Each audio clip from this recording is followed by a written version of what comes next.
Hello everybody. Today I'm going to explain the most basically topic in English, the present simple. The present simple in English is the indicated tense when you want to express any of the following conditions. 1. Make no permanent actions or states. For example, Guadalajara is the capital of Jalisco. 2. Communicate actions or states that are repeated over time. For example, every 4 years is a leap year. 3. Transmit routines, continuous events that are repeated on a daily basis or with a determined periodicity. I walk to my work. 4. Give instructions or directions.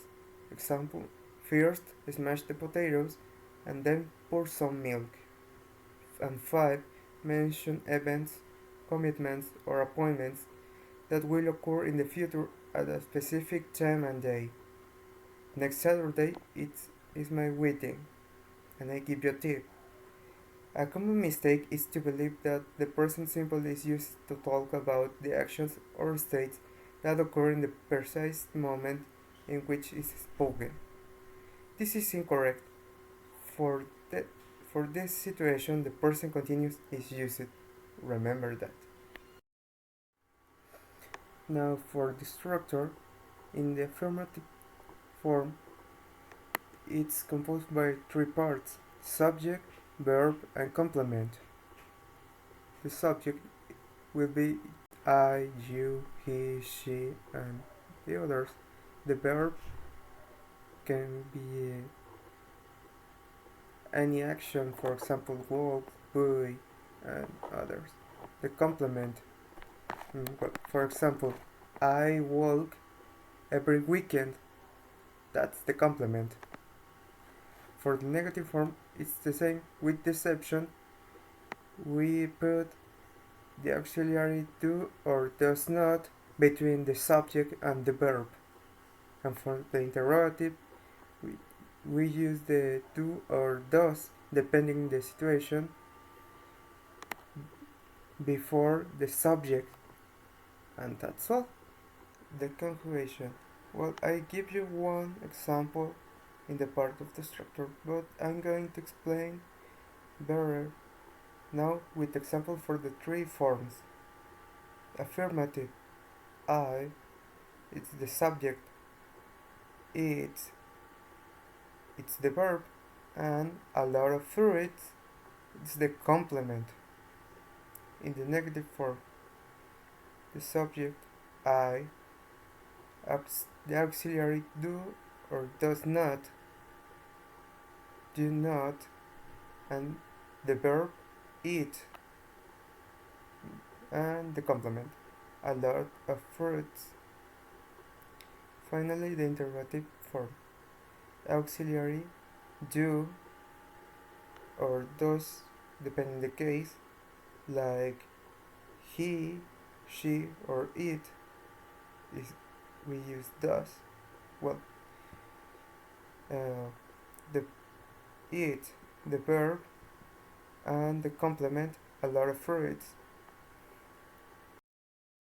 In the present simple, sometimes we use the third person, and there are 4 rules of the present simple, and there are: first, verbs in the present simple, the affirmative form, have an s at the end. In negative and interrogative forms, they don't have s.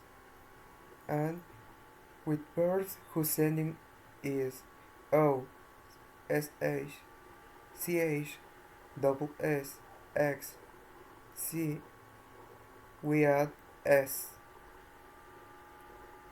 Here are some examples. Now, for verbs ending in j, have this letter changed to a, and we add s. For example, to study past he studies, and verbs ending in j have another exception. If there is a vowel before this letter, the J is kept and S is added at the end. For example, to buy, past, he buys. He buys. The second rule is the third person auxiliary is does, first and second persons of the singular and plural using do. For example, he, she, or it, we use does. For he, she, it is does not.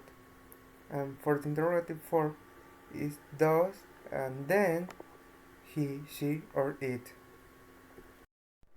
Finally, the modal verbs can, must, and may have two exceptions.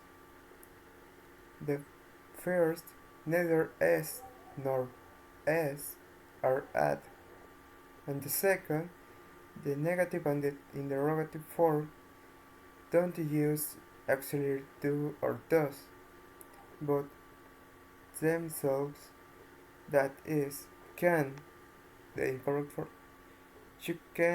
Your cat can't jump between trees. The correct form is your cat can jump between trees. For must, the correct form is she must be in her office of her. The correct form, she must be in her office of her. And may, the correct form, he may help you tomorrow. The correct form, he may help you tomorrow.